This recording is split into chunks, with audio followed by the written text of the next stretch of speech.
প্রতি বিরক্ত হবো, রাগ করবো, তখন সন্তানের জন্য বদদোয়া না করে সন্তানের জন্য দোয়া করে দেব। নিঃসন্দেহে এই দোয়া আপনার সন্তানকে প্রায় পরিষ্কার বানিয়ে দেবে। বদদোয়া করবেন না। যখন রাগ আসবে অজু করে মশলায় বসে আল্লাহর কাছে সমানে আল্লাহ আমার সন্তানটাকে কবুল করে না, আলেম বানা, আমার সন্তান নাকি দেশের সুযোগ্য নাগরিক বানা, দোয়া করে দিলে দোয়া কবুল হয়ে যাবে। এমন আছে মা বদদোয়া করেছে, ঘর থেকে বের হয়েছে, হঠাৎ আকস্মিক বজ্র পড়ে মা বলেছে তোর চেহারা আমি দেখতে চাই না, একথা বলছে। ঘর থেকে বের হতে শেষ। সুতরাং আমরা মা বাবা যারা আছি তারা খুব সহনশীল, সন্তানকে কখনো বদদোয়া দেওয়া যাবে না। যখন অনেক কষ্ট আসবে সহজ দোয়া করে দেবে, আল্লাহ আমাদেরকে তাওফিক নসিব করুন।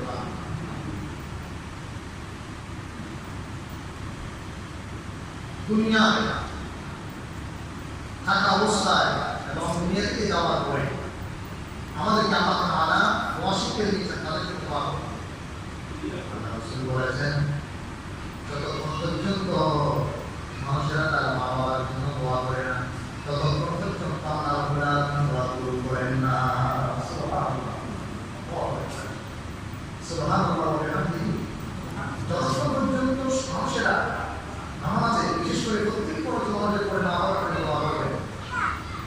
কি বলে দোয়া করবেন? ওয়াকুল রাব্বি রহমহুমা কামা রাব্বায়ানি সগীরা। আয় রাব্বুল আলামিন, আমার মা বাবা ছোটবেলায় যেভাবে আমাকে স্নেহের বলে লালন পালন করেছে, তুমি আমার মা বাবাকে মৃত্যুকালে স্নেহের বলে লালন পালন করো। সকলে আমি বেঁচে থাকবে দোয়া করো, বেঁচে না থাকলেও কবরের সামনে দাঁড়িয়ে দোয়া করো। সন্তানের দোয়া মঞ্জুর করে আল্লাহ তাআলা মা বাবাকে জান্নাত দিবেন। আল্লাহ তাআলা আমাদের সকলকে মা বাবার জন্য বেশি বেশি দোয়া করার তৌফিক নসিব করুন। প্রিয় হাজিরিন, ব্রাদার ইসলাম, আমরা জানি কোরআনে কারীম থেকে আমরা দেখি পিতামাতার আনুগত্য, তাদের খিদমত ও তাদের জন্য দোয়ার ক্ষেত্রে সর্বোচ্চ আদর্শ হচ্ছে আম্বিয়া আলাইহিস সালাম। আমরা দেখেছি হযরত সাইয়েদনা ইব্রাহিম আলাইহিস সালাম, ওনার বাবা মূর্তি পূজক ছিল, এরপরে সংখ্যা আচরণ করেছেন। ইয়া আবাতি ইন্নী ক্বাদ জাআনি মিনাল ইলমি মা লাম ইয়াতিকা ফাত্তাবি'নি আহদিকা সিরাতান মুস্তাকিয়া। হে আমার পিতা, আমার কাছে জানা এসেছে, আপনার কাছে জানা আসেনি। আপনি আমার আনুগত্য করুন, আমার অনুসরণ করুন, আমি আপনাকে সরল সঠিক পথ বাতায় দেব। সুবহানাল্লাহ। এই শিক্ষা আমরা কোরআন থেকে আম্বিয়া আলাইহিস সালামের জীবন থেকে আমরা পাই। মাতা পিতার প্রতি তাদের শ্রদ্ধা ভক্তি আমরা জানি। যখন সাইয়েদনা ইব্রাহিম আলাইহিস সালাম তার সন্তানকে বলছিলেন, ক্বালা ইয়া বুনাইয়া ইন্নী আরা ফিল মানাম, হে আমার প্রিয় বৎস, আমি স্বপ্নে দেখেছি, আমি আস্তাগফিরুল্লাহ, আমি তোমাকে কোরবানি করছি।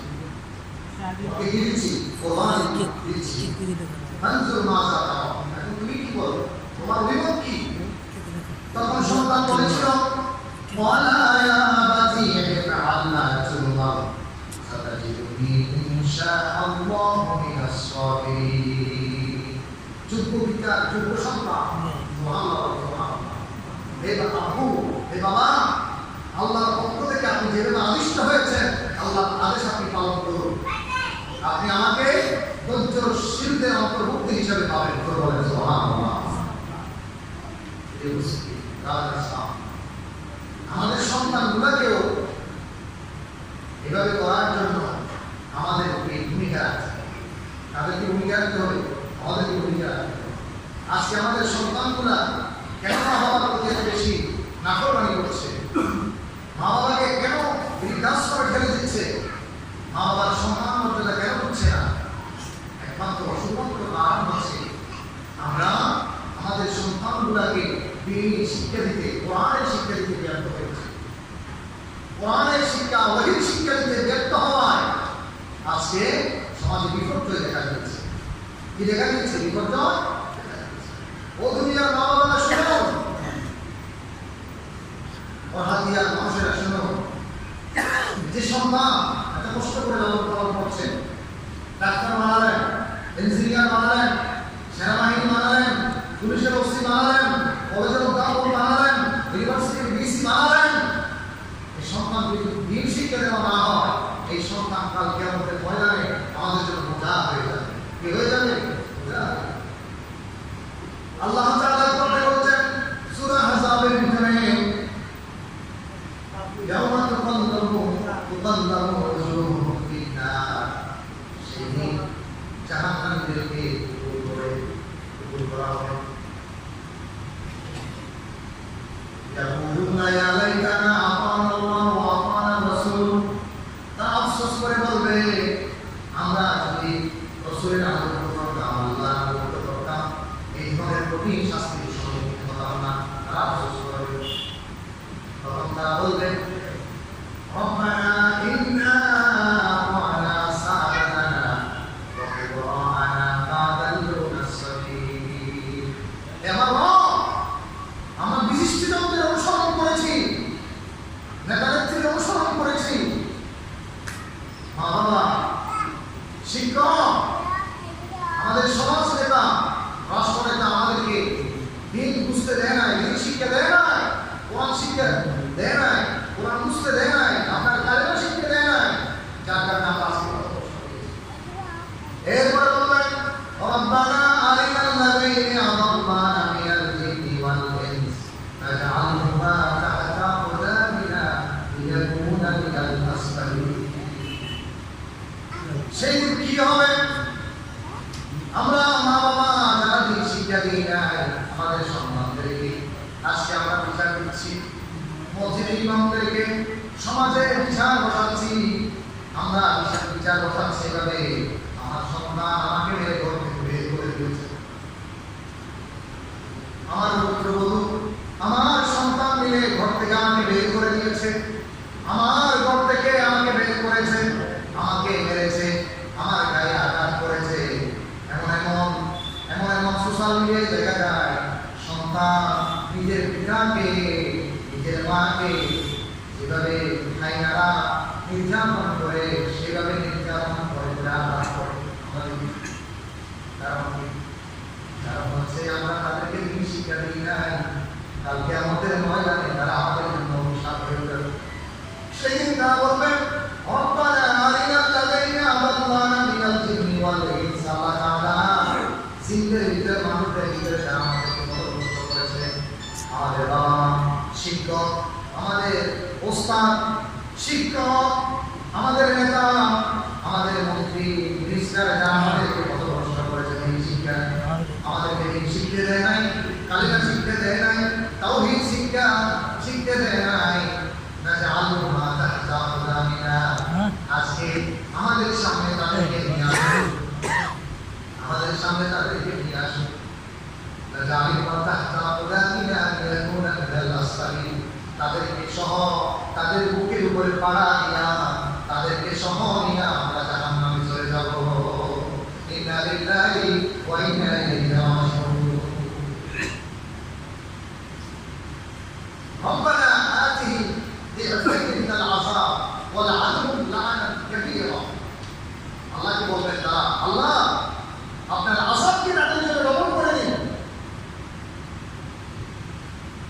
ربنا آتهم ضعفين من العذاب ولعنهم لعنا كبيرا। তাদের উপর আপনি লানত করুন। সেই দিন সন্তান নিজের পাপের ব্যাপারে, নিজের উস্তাদের ব্যাপারে, নিজের নেতার ব্যাপারে এই ধরনের মন্তব্য করবেন, আল্লাহ যারা আমাদেরকে গাফেল করেছিল, দিন শিখতে দেয়নি, তাওহীদ শিখতে দেয়নি, আল্লাহ তাদের উপর তোমার গজব নাযিল করো, তোমার লানত বর্ষণ করো তাদের উপর। ইরাদান ইসলাম, ইরাদান মিল্লাত, সুসন্তান মা বাবার ইহসান বুঝে, মা বাবার খেদমত বুঝে, মা বাবা যে জান্নাত এই কথা বুঝে, ওই ধরনের সন্তান যদি আমরা পেতে চাই, আমাদেরকে আমাদের সন্তানগুলোকে দিনই শিক্ষা শিক্ষায়, ওহির শিক্ষায় শিক্ষিত করতে হবে। ঠিক না বেশি? আল্লাহ তাআলা আমাদেরকে সহি বুঝদান করুন সকল আমিন। ব্রাদার ইসলাম, ব্রাদার মিল্লাত, আমরা জানি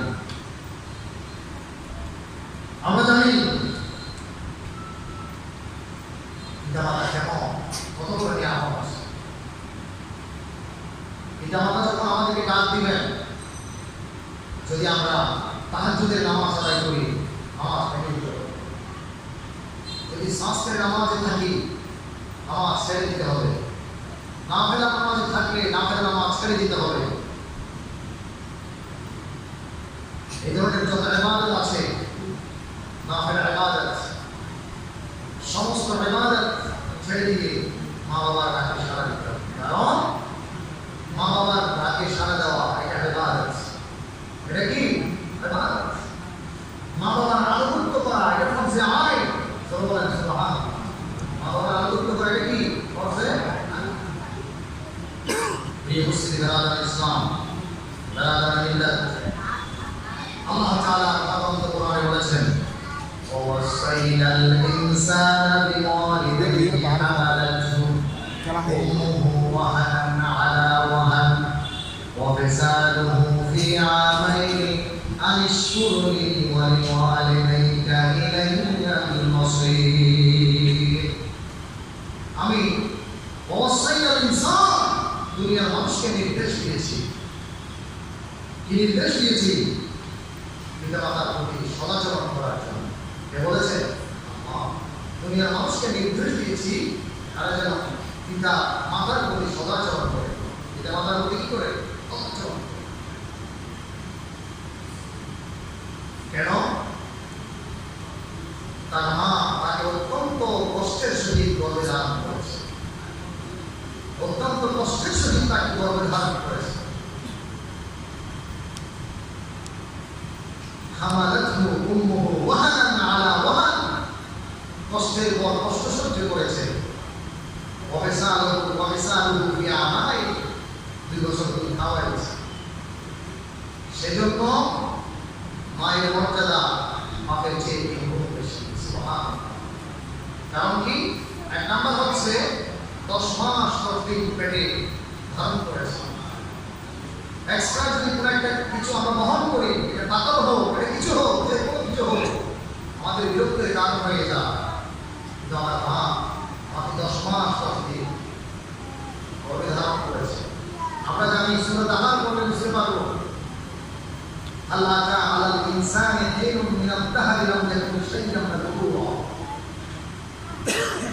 এই সূরা তাফসীর পড়লে আমরা বুঝতে পারবো, সন্তান যখন মায়ের পেটে আসে 4 মাসের মাথায় সে জীবিত হয়, সে কানে শুনে। সুবহানাল্লাহ। এই জীবিত সন্তানকে নিয়ে মা একটা দুইটা দিন নয়, 10 মাস 10 দিন সারাদিন সংসারের জন্য কাজ করেছেন, ঘর গুছিয়েছে, আঙ্গিনায় ঝাড়ু দিয়েছে, রান্না বান্না করেছে, গোসল করেছেন, কাপড় কেচেছে, শ্বশুর শাশুড়ির খেদমত করেছে, সন্তানদের দেখাশোনা করেছে। সারাদিন কাজ করার পরে এক প্লেট ক্ষুধা নিয়ে যখন মা খাবার খাবেন, প্রথম লোকমা বিসমিল্লাহ বলে দিলেন। আমি সন্তান মায়ের পেটের ভিতরে ক্ষুধা দিয়েছি, রাখি দিয়েছি। মা কিছু বললেন না, মা কিছু না বলে এক প্লেট ক্ষুধা আর খেতে পারলেন না। খাবারের ক্ষুধা মাটিতে রাখলেন, মাটিতে শুয়ে কাঁদতে রাখলেন। সারাদিন কত কষ্ট করেছে, আর খেতে পারেন, চোখের পানি ছেড়ে দিয়েছে। এই কষ্ট দুনিয়ার কেউ নিতে পারবে? শুধু তাই নয়, সন্তান যখন ডেলিভারি হবে, মায়ের মনের ভিতরে কষ্ট, ব্যথা, বেদনা। মা সব সময় চিন্তা করে, আমি মনে হয় আর বাঁচব না, আর বাঁচব না। স্বামীর কাছ থেকে ক্ষমা চেয়ে নে, শ্বশুর শাশুড়ির কাছ থেকে ক্ষমা চেয়ে নে, সন্তানের হাতে মাথায় হাত ঝুলাইছে। মা যখন ডেলিভারি রুগী হয়ে যায়, ডেলিভারির ব্যথা বেদনা শুরু হয়ে যায়,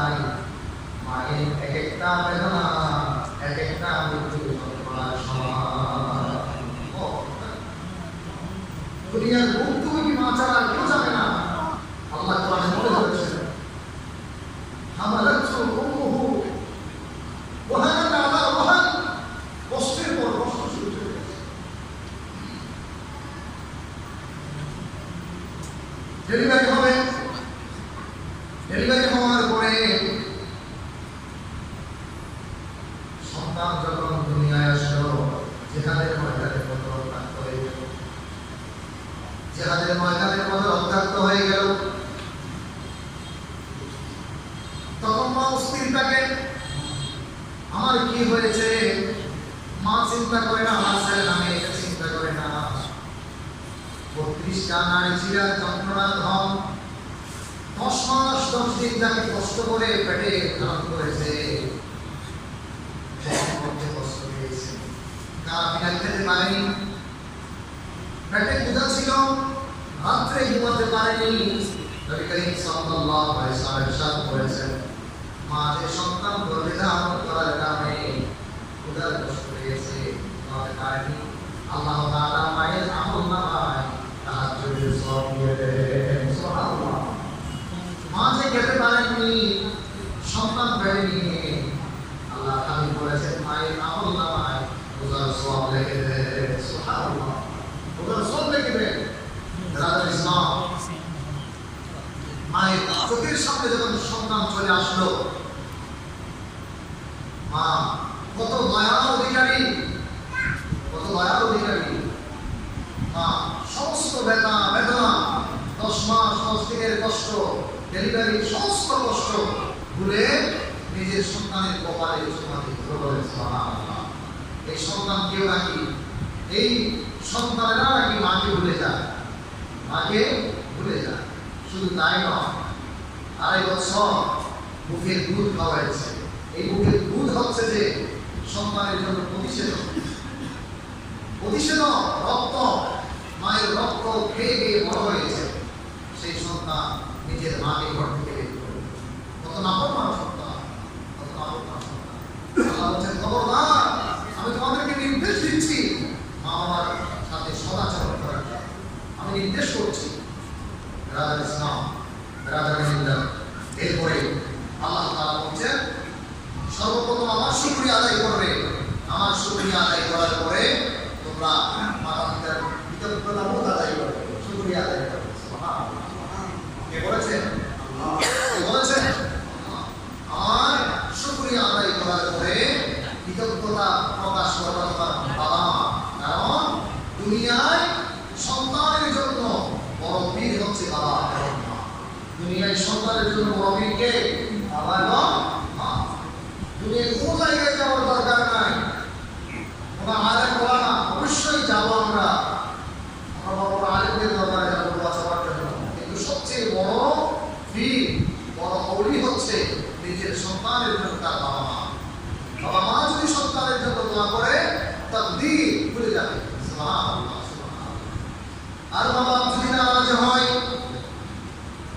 বাবা যদি নারাজ হয়, আর সমালা মালিক আল্লাহ নারাজ হয়ে যায়।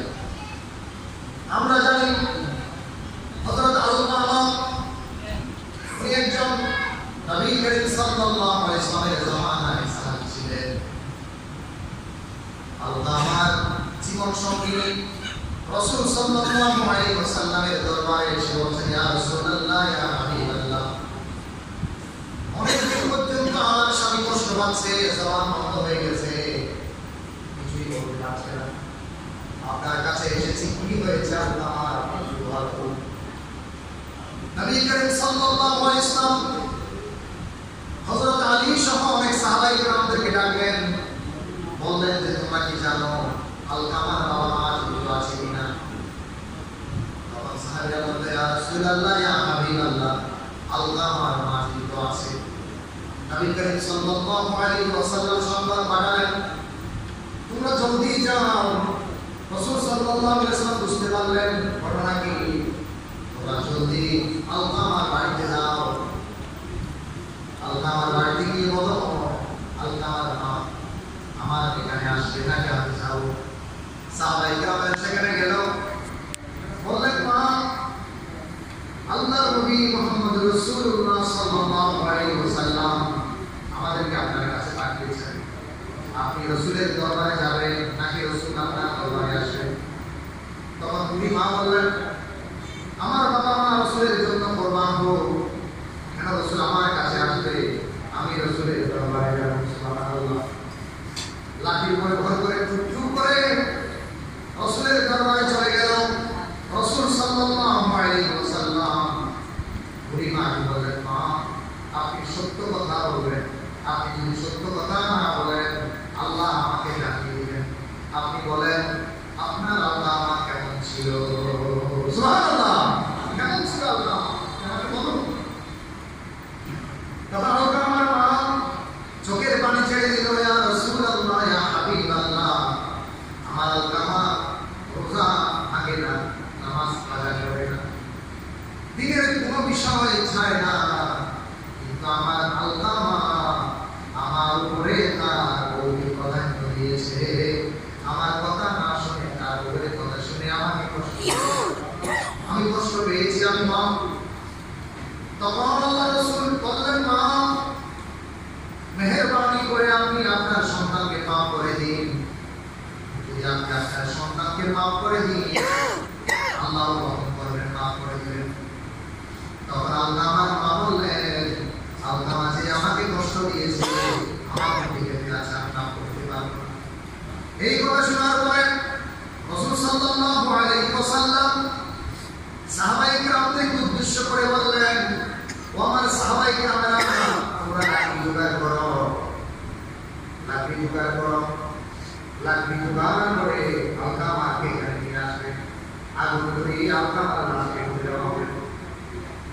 এই কথা যখন বুড়ি মা শুনল, বললেন, ইয়া রাসূলুল্লাহ, ইয়া হাবিবাল্লাহ, আমার আলকামা আমাকে কষ্ট দিয়েছে, আমি কষ্ট পেয়েছি, কিন্তু এই কষ্ট আমি মেনে নিতে পারবো না। আমার চোখের সামনে আমার আলকামা আগুনে পুড়বে, আমার 32টি নারী শিরার যন্ত্রণার দম আমার চোখের সামনে চলবে, আমি এটা সহ্য করতে পারবো না।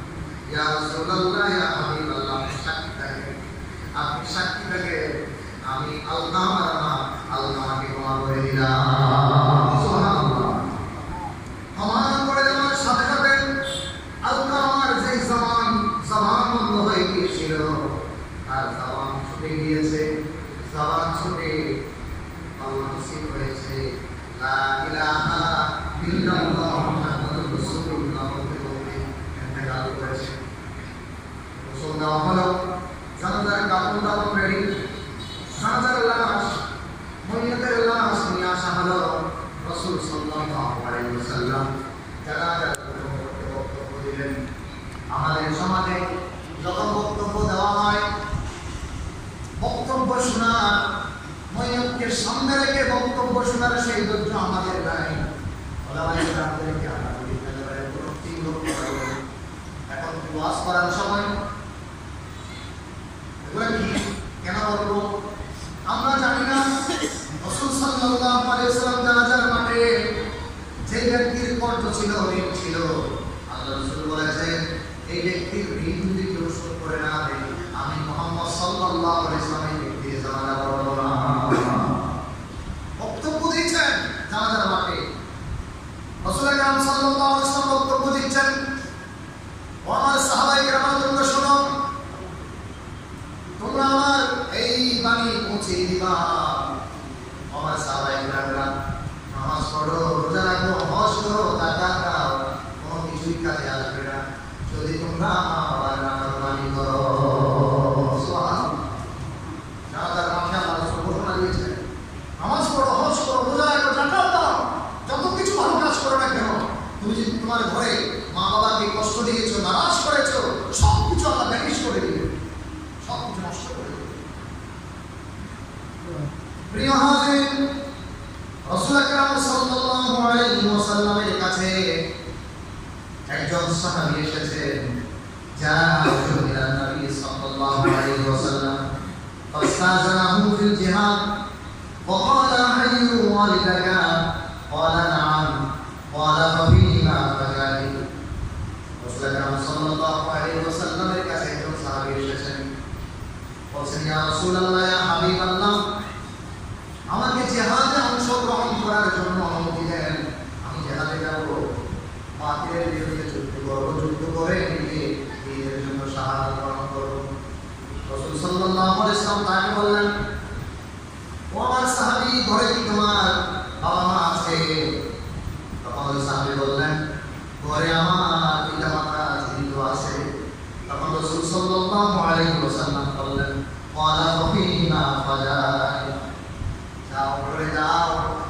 পিতার খেদমত করো, এটা তোমার জন্য বড় জিহাদ। সুবহানাল্লাহ, এটা তোমার জন্য বড় জিহাদ। প্রিয় ব্রাদার ইসলাম, হিজরত করা ফরজে আইন, জিহাদ করা ফরজে আইন, কিন্তু কোনো কোনো সময় এটা রহিত হয়ে যায়। কিন্তু বাবা মার খেদমত করা, সন্তানের জন্য রুজি রোজগার তালাশ করা, সন্তানের জন্য রিজিক তালাশ করা প্রত্যেক সন্তানের উপরে ফরজে আইন। সুবহানাল্লাহ, এটা বুঝি না আমরা, এটা না বুঝে আমরা ফরজকে বাদ দিয়ে আমরা দাওয়াত প্রচারে আমরা লেগে যাই। আমরা ভুলে আছি, আমরা বুঝি না আমার দিন, আমার জান্নাত, আমার বেহেশত ওই যে আমার ঘরে। তোমার জান্নাতের কথা না, মা বাবা তোমার জান্নাত, তোমার জাহান্নাম। তোমার ঘরেই তোমার জান্নাত, তোমার ঘরেই তোমার জাহান্নাম। মা বাবা যদি খুশি, আল্লাহর জান্নাত, মা বাবা যদি নারাজ, আল্লাহর জাহান্নাম ওয়াজিব হয়ে যাবে। ঘরের ভিতরেই জান্নাত জাহান্নাম, এটা আমরা বুঝি না। যার কারণেই আমরা ভুল করে ফেলি। ভুল করে আমরা আমাদের ইবাদতগুলা কোনটা কোন স্তরে, ফরজে আইন কোনটা, ফরজে কিফায়া কোনটা, ওয়াজিব কোনটা, মুস্তাহাব কোনটা, আমরা ফরক করতে পারি। এমনকি জ্ঞান না থাকার কারণে, ইলম না থাকার কারণে আমরা বুঝতে পারি। আল্লাহ তাআলা বলছেন, আল্লাহ তাআলা কি বলছেন মহাগ্রন্থে কোরআনে বলছেন, ইয়াসআলুনাকা মাযা ইউনফিকুন কুল মা আনফাকতুম মিন খায়রিন ফালিল ওয়ালিদাইনি ওয়াল আকরাবিন ওয়াল ইয়াতামা ওয়াল মাসাকিন ওয়া ইবনিস সাবিল। হে নবী, আপনাকে জিজ্ঞেস করবেন কি ব্যয় করবে সেই বিষয়ে তারা আপনাকে প্রশ্ন করেছে। আপনি বলুন, তোমরা কল্যাণ করে যা কিছু ব্যয় করবে তা পিতা মাতার জন্য, আত্মীয় স্বজনের জন্য, পিতৃহীন, অনাথ এবং দরিদ্র মুসাফিরদের জন্য ব্যয় করবে। সুবহানাল্লাহ, আল্লাহ কোরআনে বলেছেন মা বাবার জন্য রিজিক তালাশ করা, সন্তানের জন্য রিজিক তালাশ করা, এটা হচ্ছে ফরজ। কি ফরজ? আমি আমার কাজকর্ম করে আমার মা বাবাকে খুশি করে আল্লাহর বিধানগুলো মেনে আমি যদি চলি, আমি ঠিক থাকবো। আমি যদি না বুঝে যদি কি করি, উল্টা পাল্টা করি, আমরা ফরজ, ফরজে আইন, ফরজে কিফায়া, ওয়াজিব, মুস্তাহাব যদি ফরজ করতে না পারি, তাহলে আমাদের জীবনে দুঃখ আছে। আমাদের জীবনে কি আছে? দুঃখ আছে। এই ফারাক আমাদেরকে বুঝতে হবে। আল্লাহ তাআলা ব্যয়ের তালিকায়, আমরা যে টাকা পয়সা রোজগার করবো, কামাবো, ব্যয়ের তালিকায় এক নাম্বার মা বাবার কথা আল্লাহ তাআলা উল্লেখ করেছে। আমাদের টাকা পয়সা কার জন্য রোজগার করবো? মা বাবার। সুবহানাল্লাহ, সুবহানাল্লাহ। প্রিয় মুসলিম ব্রাদার ইসলাম, আল্লাহর হাবিব বলেছেন, আফদালুল আমালিস সালাত বিওয়াক্তিহা ওয়া বিররুল ওয়ালিদাইন। রাসূলুল্লাহ সাল্লাল্লাহু আলাইহি ওয়াসাল্লাম ইরশাদ করেছেন, সর্বশ্রেষ্ঠ ন্যায় কর্ম হলো সঠিক সময়ে সালাত আদায় করা, মাতা পিতার জন্য কল্যাণ করা। সুবহানাল্লাহ, শ্রেষ্ঠ ইবাদত, আল্লাহর শ্রেষ্ঠ ইবাদত সমূহের ভিতরে শ্রেষ্ঠ ইবাদত হচ্ছে সঠিক সময়ে নামাজ আদায় করা, মা বাবার জন্য ইহসান করা, দয়া করা, মা বাবার খেদমত খাতির করা। ব্রাদার ইসলাম, কত মর্যাদা! মা বাবাকে সম্মান করার গুরুত্ব, তাৎপর্য ইসলামের আলোকে বিক্ষিপ্তভাবে বললাম। আল্লাহ রাসূল সাল্লাল্লাহু আলাইহি ওয়াসাল্লাম ইরশাদ করেছেন, যদি কোনো সন্তান নেক নজরে বাবা মায়ের চেহারা দিকে তাকায়, ইল্লা কাতাবাল্লাহু লাহু বিকুল্লি নাযারাতিন হাজ্জাতাম মাবরুরা। আল্লাহ তাআলা ওই ব্যক্তির আমলনামায় কবুল হওয়া আমাদের সওয়াব দিয়ে দিবেন। আল্লাহু আকবার বলেন।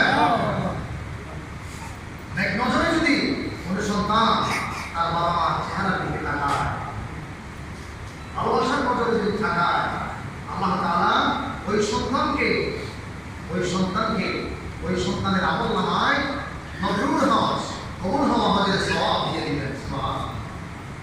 সাহাবী প্রশ্ন করেছেন, ইয়া রাসূলুল্লাহ, ইয়া হাবিবাল্লাহ, আমি যদি দিনে 100 বার মা বাবার চেহারার দিকে তাকাই তাহলে কি 100 বার কবুল হওয়া আমাদের সওয়াব পাবো নাকি? তখন আল্লাহ রাসূল বললেন, ক্বালা নাআম, আল্লাহু আকবার ওয়া হাসিব। আল্লাহ রাসূল বললেন, তুমি কি মনে করেছো আল্লাহ রাসূল তুমি যদি দিনে 100 বার মা বাবার চেহারার দিকে এক নজরে তাকাও 100 বারই আল্লাহ তাআলা কবুল হওয়া আমাদের সওয়াব রেখে দিবেন।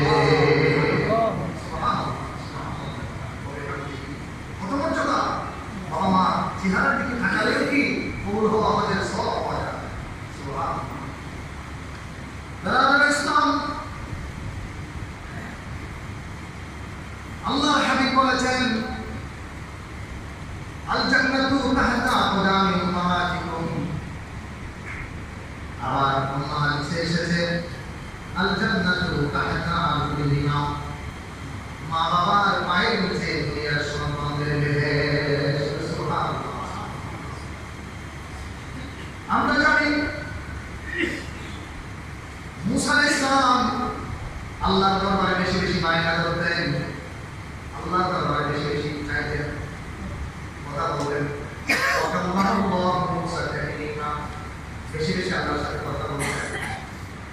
আল্লাহর দরবারে কোনো সময় বলে, আল্লাহ আমি দুনিয়ার সবচেয়ে ভালো মানুষটা দেখতে চাই, আবার কোনো সময় বলে, আল্লাহ দুনিয়ার সবচেয়ে খারাপ মানুষটাকে দেখতে চাই। একদিন আল্লাহ তাআলাকে বললেন, ইয়া আল্লাহ বাড়ি তাআলা, আমার সাথে হাসরে যেই মানুষের হাসর হবে ওই মানুষটাকে আমি দেখতে চাই। আল্লাহ বললেন, মুসা রে, তোমার সাথে যেই মানুষের হাসর হবে, সাক্ষাৎ হবে, সেই মানুষ কেউ নয়, সেই মানুষ হচ্ছে একজন কসাই। সেই মানুষ কেউ নয়। মুসা আলাইহিস সালাম চোখ বড় বড় করে বললেন, আল্লাহ কেন এত মানুষ থাকতে, এত ভালো মানুষ থাকতে একজন কসাইয়ের সাথে আমার হাসর হবে?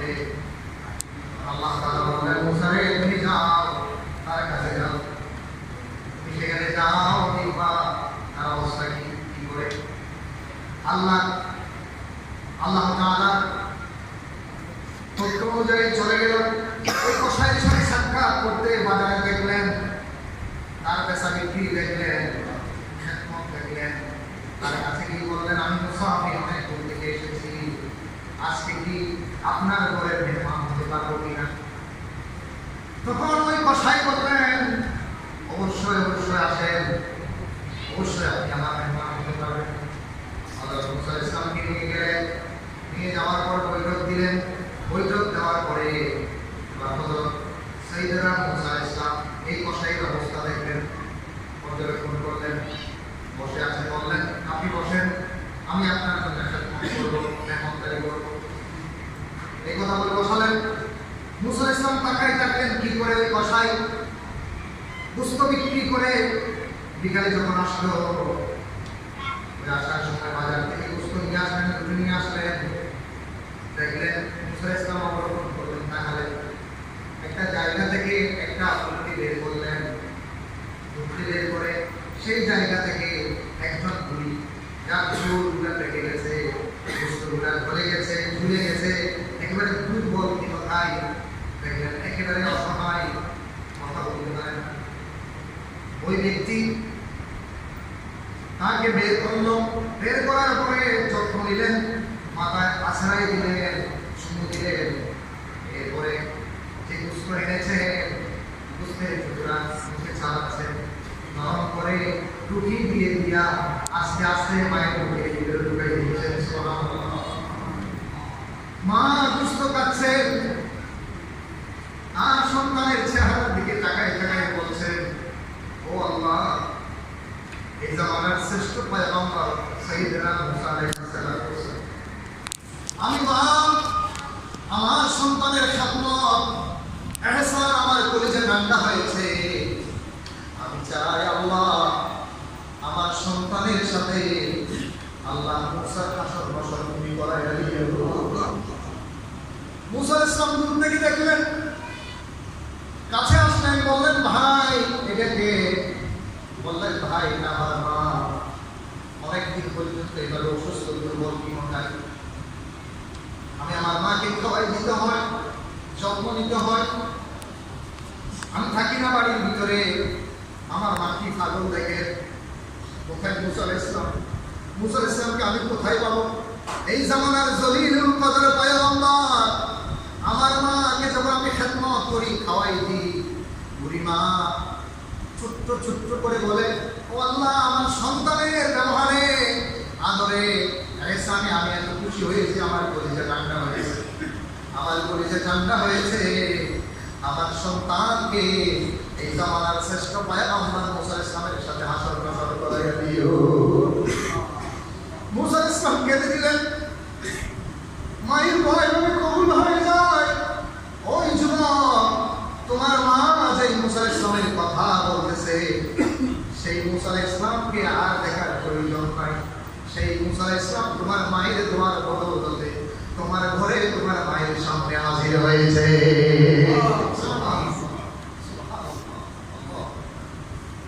প্রিয় হাজিরিন, রাজার ইসলাম, মা বাবার গুরুত্ব, সম্মানের গুরুত্ব, মর্যাদা কত বেশি আলোচনা করে তো শেষ করা যাবে না। শুধু এই কথাই বলবো, মা বাবা যদি সন্তানের জন্য দোয়া করে, দোয়া কবুল হয়ে যায়। মা বাবা যদি সন্তানের প্রতি নারাজ হয়ে যায়, আল্লাহ নারাজ হয়ে যায়। রাজার ইসলাম, মুসল্লিয়ানে কেরাম, 3 মিনিটের ভিতরে আলোচনা শেষ করবো। আসুন আজকে এই মাহফিল শেষে যে বিষয় আপনাদেরকে এক্সপ্লেনেশন দিচ্ছি, যে বিষয়টা বলে দিচ্ছি, সেই বিষয়টা হচ্ছে মা বাবার মর্যাদা উঠার জন্য ওই ধরনের সন্তান আমাদেরকে তৈরি করতে হবে। ওই ধরনের সন্তান তৈরি করার জন্য আমাদের সকলকে একটা একটা সন্তান দিনের রাস্তায় দিয়ে দিতে হবে। ঠিক না ঠিক? দিনে দিয়ে দিতে হবে, দিনের রাস্তায় দিয়ে দিতে হবে। কারণ কি, আপনার কি মন চাই না? আমার কি মন চাই না? আমি তো বলবো, এত ডিগ্রি অর্জন করে লাভটা কি? ডিগ্রি অর্জন করার পরেও যে সন্তান বাবার জানাজা পড়াতে পারবে না, মায়ের জানাজা পড়াতে পারবে না, এই দুনিয়ায় থাকার তো জায়গা না, দুনিয়া থেকে সবাই চলে যাবে। এমন যেন হয় আমার সন্তান আমার লাশটার সামনে নিয়ে আমার জানাজা পড়াবে। আমার কি পড়াবে? জানাজা। রাজার ইসলাম, রাজার ভিতর আসুন আমরা আত্মসমালোচনা করি, আমরা জিজ্ঞাসা করি। আজকে দেখে আমি কোনো বিশ্ববিদ্যালয়কে ছোট করছি না, কোনো কলেজকে ছোট করছি না। কোনোদিন দ্বন্দ্বের কারণে, কান্টাবের ভাগাভাগি নিয়ে বাংলাদেশের কোনো আলিয়া কমিয়া মাদ্রাসাগুলির জন্য ঝগড়া হয় না। এখানে আমরা দেখেছি দিন না থাকার কারণে, দিন না বুঝার কারণে, শ্রেষ্ঠ বিদ্যাপীঠ হওয়ার পরেও ছাত্র ছাত্র মারামারি দিয়ে একজন একজনকে গুলি করে হত্যা করেছে। এখানে কি কেন? আমাদেরকে আওয়াজ তুলতে হবে। সময় এসেছে বিশ্ববিদ্যালয়, কলেজ, সব জায়গায় মানবতার মহান শিক্ষক, মানবতার পরম বন্ধু মুহাম্মদ সাল্লাল্লাহু আলাইহি ওয়াসাল্লামের শিক্ষা তুলিয়ে দিতে হবে। এখানে এই দাবি আমাদেরকে তুলতে হবে। সময় এসেছে। যদি আমরা সুন্দর সোনালী সমাজ বিনির্মাণ করতে চাই, সুন্দর রাষ্ট্র বিনির্মাণ করতে চাই, নবী করিম সাল্লাল্লাহু আলাইহি ওয়াসাল্লাম যে বার্তা নিয়ে এসেছেন, যে ওহী নিয়ে এসেছেন, ইকরা বিসমি রাব্বিকাল্লাযী খালাক, পড়ো তোমার প্রভুর নামে যিনি তোমাকে নাপাক পানি থেকে তোমাকে সৃষ্টি করেছে। সেই শিক্ষা যতক্ষণ পর্যন্ত আমাদের প্রতিষ্ঠানে চালু হবে না, ততক্ষণ পর্যন্ত নৈতিকতা সম্পন্ন আদর্শ জাতি গড়ে উঠবে না। এই আদর্শ জাতি গঠনের জন্য আজকে বিশাল মিলাদুন নবী সাল্লাল্লাহু আলাইহি ওয়াসাল্লাম মাহফিলের পক্ষ থেকে আমরা সরকারকে দাবি জানাবো, আমাদের শিক্ষার শ্রেণী আছে, কত তাবুকর, কত ওসমান, কত তালিম, পৃথিবীর শ্রেষ্ঠ মহামনীষীদের জীবনী যেন ঢুকানো হয়, মুহাম্মদ রাসূলুল্লাহ সাল্লাল্লাহু আলাইহি ওয়াসাল্লামের আদর্শ যেন প্রচার করা হয়, তবে না সুন্দর একটা জাতি বাংলাদেশ পাবে। সর্বশেষে মিলাদুন নবী সাল্লাল্লাহু আলাইহি ওয়াসাল্লাম আমাদের প্রবর্তক, যিনি তাদের তার জন্য দোয়া করছি, মাওলানা নুরুল কবির সাহেব রহমতুল্লাহি আলাইহি। আল্লাহ তাআলা তাকে জান্নাতের উচ্চ মাকাম দান করুন।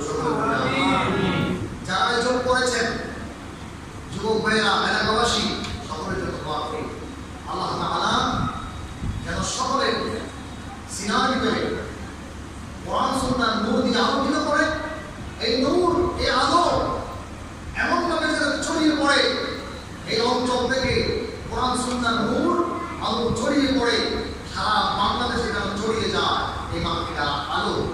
আল্লাহ এই মাহফিলকে কিয়ামত পর্যন্ত কবুল করুন। পরিশেষে আল্লাহ তাআলা যে কথাগুলো বলিয়েছেন সংক্ষিপ্ত সময়ের ভিতরে আগে আমাকে, তারপর আপনাদেরকে আমল করার তৌফিক নসিব করুন। আমিন। আল্লাহ তাআলা এই মাহফিলকে আমাদের আবার কিয়ামত পর্যন্ত জারি রাখুন।